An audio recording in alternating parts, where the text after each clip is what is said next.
22nd of May, Devotional by Ellen G. White. Most happy people on earth. These things have I spoken unto you, that my joy might remain in you, and that your joy might be full.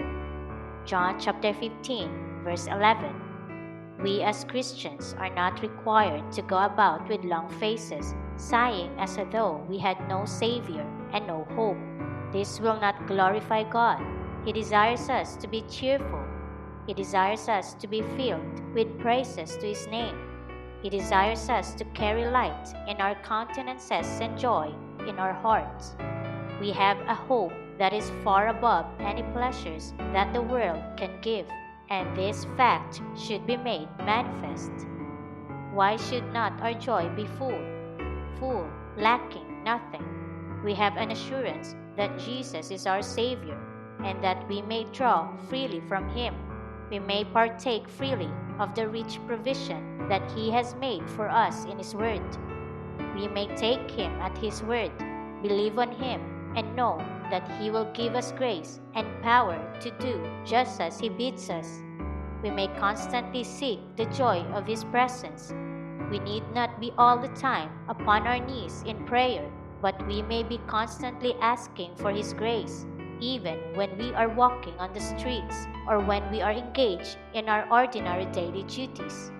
We may constantly keep the mind ascending to Christ, and He will freely impart to us His grace. The joy of Christ is a pure, unalloyed cheerfulness. It is not a cheap gaiety that leads to vanity of words or lightness of conduct. No, we are to have His joy, and His greatest joy was to see men obeying the truth. Plead with God, saying, I make an entire surrender. I give myself away to Thee. Then be joyful. The Word is in you, purifying and cleansing your character. God does not want His children to go about with anxiety and sorrow expressed in their faces. He wants the lovely expression of His countenance to be revealed in every one of us who are partakers of the divine nature, for we have power to escape the corruptions of the world. We are not, because Christ died, left a company of orphans.